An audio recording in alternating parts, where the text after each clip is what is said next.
Welcome back to the Charles Schwab Field Stadium. This is probably the only game that's left, so... What? 2000... Sing...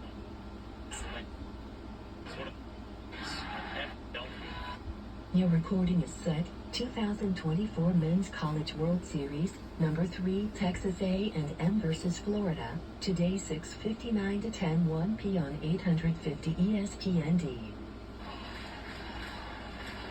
Now they're down to their final 3 outs, trying to conjure up some magic, facing elimination.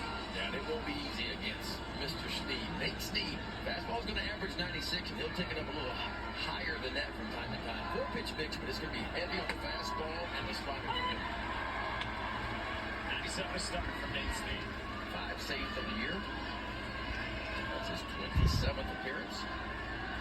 There's a number 71 and 2/3. Not a big strikeout guy for as hard as he throws, 59 of them. This is DeMarco Dinges. He's had a tough luck day for Florida State out at the cleanup spot.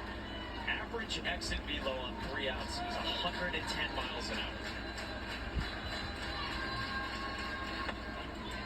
It literally is one of the most unlucky days I have ever seen from him. I mean, you mentioned earlier, anything 95 and above the big league level. Why is it so hard, important to hit a ball hard? Because obviously the harder you hit, the better chance you typically have of getting a base hit. That has not been the way that way for Dinges today.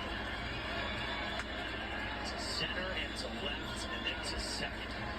Marco Dinges, the dangerous Jaime Ferrer on deck. Nate Snead's 3-1. It's a strike. Snead pitched Friday against Florida State. Final 2 1/3 shutout. 39 pitches. Sunday against UNC, 2 hitless to finish it off on 27 pitches. It's a bouncer off the glove. Snead over the third, and Amick does not throw. Finally, Marco Dinges catches a break, and he's on for the Noles after this earlier. Well, to finish at 1 for 4, but man, it feels a lot better than that. He gets robbed of extra bases twice to start his afternoon. Christian Moore, just a little wry smile there as he gets to first base to see how frustrated he is. And finally a base hit. And he had to work for it. Nate Snead tried to take one away from him there. Isn't baseball a funny game? The ball he hits the slowest today. It wasn't slow. Still 98 miles an hour. He gets a base hit. Gotta love it. He had to sweat it out, too. He had to go a hard 90 because it looked like Amick might have a play over at third base. Training staff came out to look at Nate Snead. It looked like it went off the left arm, out by the wrist, not off the glove. Good to see he's all right. The Wichita State transfer stays in against Jaime Ferrer. 9 RBIs his first 3 games here. Junior from Puerto Rico, all ACC and left. Has been a mainstay in the heart of the lineup for the Noles over 3 years. He's had some hard contact as well. Nothing at 2.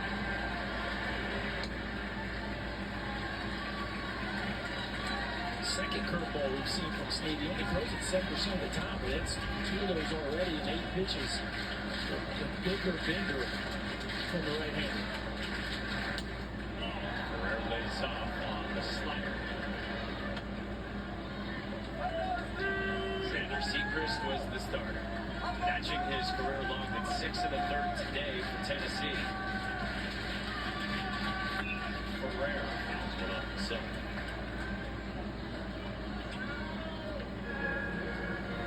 Told you about Mike Martin. Jaime Ferrer was telling us we've been playing through him and for him this season. New head coach arrived a couple years ago. Guys like Ferrer stayed with it after last year's disappointment. This has been Ferrer's best season. Same for James Tibbs. 2 guys who rode the roller coaster at a place that comes with a lot of pedigree.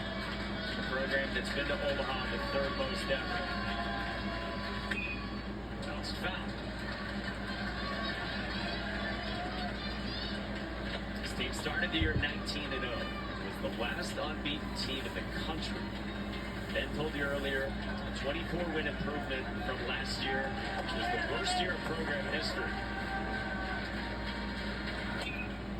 Fouled away again by Ferrer. Put it back going here. He trying to go to that breaking ball to put him away. Seeing some of the reason maybe where there's not as many strikeouts as you would think, Ben. That put-away pitch just not quite as sharp as it needs to be.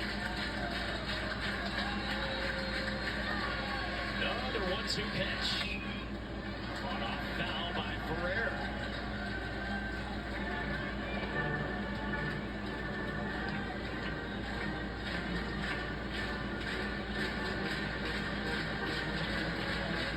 Tennessee 3 outs away from the College World Series Finals. 5 straight foul balls, and now the 9th pitch is outside. Trying to break the ball, couldn't get the chase.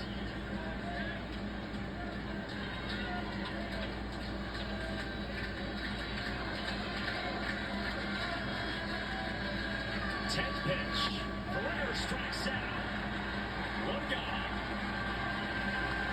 Oh, there's a number 2 seed fastball there. That ball is a nice sink to it.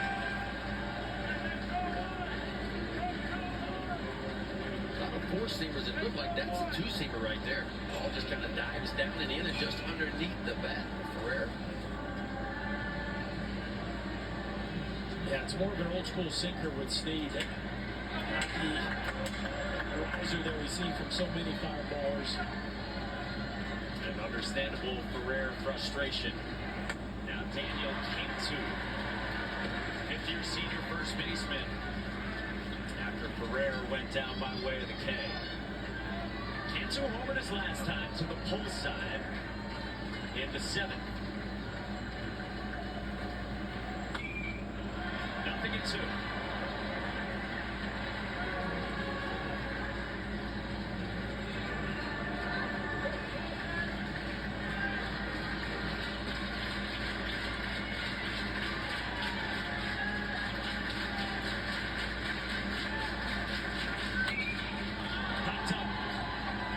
Towards short and Dean Curley.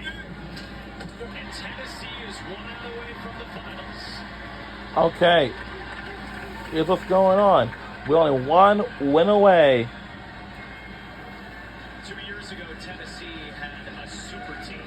Unlike To the championship final. It's all coming down to this. If Florida State loses all these strikes, and guess what? Against a Lake Jarrett-led squad. It's up to Alex Lodies for Florida State.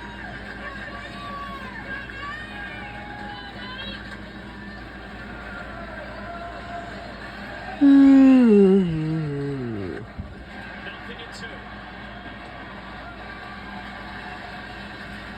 The last 4 years of college baseball, no program has more wins than the For the win. To move on to the championship final. For the win. Yeah, 50-win seasons are hard to come by. You think about what Tennessee's done the last 4 years. They've averaged 52 wins per season last year. 1 strike away from the finals. For the win. Bouncing ball foul.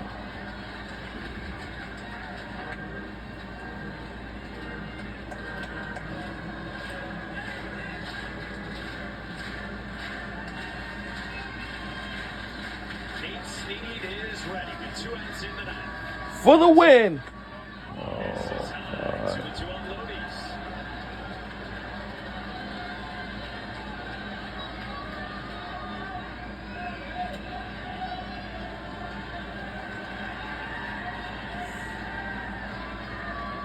For the win. 2-2. For the. I thought this game was supposed to be.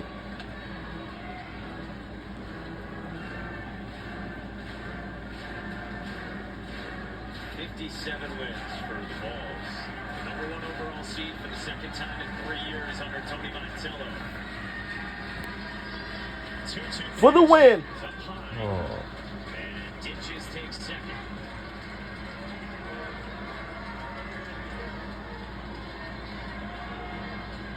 Cody's homered his last time. Into the bullpen and right. 3-2. For the win. On a line to For the win. Yes. We have survived. of the College World Series. We're heading to the championship finals.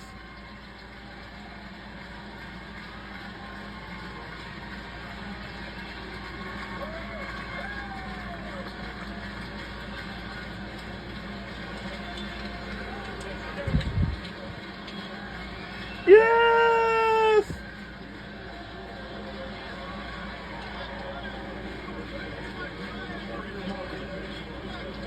Just a few days ago, boys, they were down 3 headed to the ninth. And one of the more legendary comebacks that you will see in the College World Series, and that has propelled them. The next 2 games have been pretty loud statements of just how well-oiled this machine is. And Tony Vitello has put together a super talented roster. And boy, have they shined here over the last couple ball games. Yeah, they get to sit back and wait now. They got to play into Tennessee now, and as we mentioned earlier, their rotation is going to be set for the finals. And think about this: that was their 58th win of the season. They went to College World Series. They're going to be a 60-win team. They pull it off. 60 wins.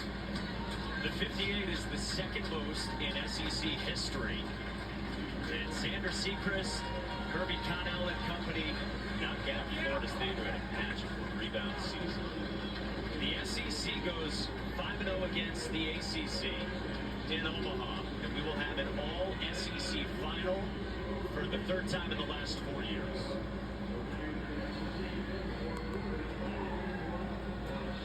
It's a pretty subdued reaction by the Tennessee club.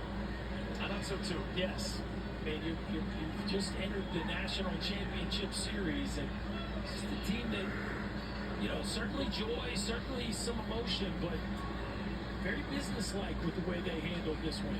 Yeah, it's a different team for me than it was 2 years ago. I mean, that one 2 years ago was probably the most talented team that we've seen. But this one just felt like it was less emotion for this group than it was 2 years ago. A team that had kind of been there before. Now it feels like they got to Omaha this year saying, it's our time. This is our time to win. That's what it just felt like really all season long for me. I mean, you mentioned it. Once they got past game one, and sometimes those game ones are the hardest ones. Once they got past game one, it's been on a roll since then. Tennessee is moving on, and a wonderful Florida State season comes to a close. Our Capital One. Well, for Florida State, Xander Sechrist got the ball season for comes to an end. Yeah, I tell you what, he was outstanding. We talked about how good he had been in the NCAA tournament. I loved his fastball command today. He used it in and out, spun that breaking ball down. Threw a few change-ups along the way. Goes 6 in the third.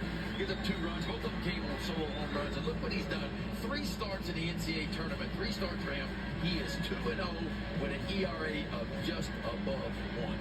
Two great friends both pitched today, and they're both with Danny Webster. Yeah, we had to have them both, guys. Xander, I'm going to start with you. You have waited your turn to pitch here in Omaha. What was that experience like? Just like it is baseball. I've been here my 3rd time, and it's a blessing just to get out on that mound. A lot of children, I would say, like to be out there, and I was just living a childhood dream. We've talked a lot about your mom, Lauren. She's in the stands. What's it mean to have her here watching you? She's probably, when I see her, she's probably gonna be crying or something. But I'm gonna say it's okay, Mom. We got another series to win. But yeah, she'll be happy. She's my mom. I love her to death. What's this guy meant to you? You guys were joking around before we got here. What's he meant to you? I mean, I'm not gonna say the bad things on there, but we'll say the good things. He's like a brother to me, to be honest. I said it once, he'll be at my wedding, and hopefully he'll be at my funeral, unless I'm at your funeral first. So, he's just been a great friend, great mentor ever since I got here on campus, and a great throwing partner. Kirby, for you, what did you see from Xander today? Yeah, he was electric. Came out and, started us off really good. Ended up getting to the 7th, which was really good to see out of him. And it was awesome just for him to be able to hand the ball off to me. We saw you guys playing catch before you went out to pitch, just casually on the field playing catch. We were talking about it. What's he meant to you and your friendship and teammate? No, he's like my second brother. I got 2 brothers sitting at home, so no, just having him out here is having him beside me the whole time, and I got his back and he's got mine. One more, you guys are headed to the finals. How good does that sound? All I can say is go Vols, and let's see what we can do. Guys, thank you so much. Congrats. Thank you so much. Thank you. Mike? These guys are a riot, Danny. So we know Tennessee's in the finals. Best of 3 will start Saturday. Tennessee, regardless of who it faces, will be the home team. We'll be moving on to game 1 Saturday for the championship series. In the championship series. They beat A&M and Hoover. They took 2 out of 3 from Florida, and we know the Vols will be there on Saturday. Ben McDonald, Chris Burke, Mike Monaco with you, back to wrap things up. And this team is mighty impressive, looking every bit the part of number 1. Yeah, it's just so dangerous on offense. The pitching has really performed the last 2 days. And the defense. A couple errors today, but man, as the outfield made a bunch of big plays. Yeah, I mean, I don't see a weak spot in this team at all. I mean, top 5 pitching staff in the country. We know lead the country in home runs, runs per game. They're top 5 as well. It's just not a weak spot in this team. And here's the thing. They played great all year long, but they seem to be playing their best baseball right now. When you combine the defense with the pitching and the offense that they have, it's a hard team to beat. I mean, what can you say? We'll see who they face. We're going to find out. Texas A&M. Well, we'll find out who will be facing against us this Saturday, game 1 of championship series. We got Sports Center on the way. For Ben, Chris, Danny Wexelman, and our entire crew behind the scenes, Mike Monaco saying so long. This game produced by Bill Palladino, directed by Jeff Embers, and a big thank you from our crew that has had the day games here in Omaha. To our bosses, Phil Orlett, Scott Gustafson, and the whole college baseball. So long for now, but come on back off to Sports Center. And so the Vols are now in the College World Series Finals. Texas A&M can join them if they beat Florida tonight. That follows us in less than 60 minutes. Hey, everybody. Kevin Storm with you. We have plenty more baseball on the way, including the debut of Garrett Cole, plus the standoff between Brandon Ayuk and the Niners. That continues. We have an update on where things stand. And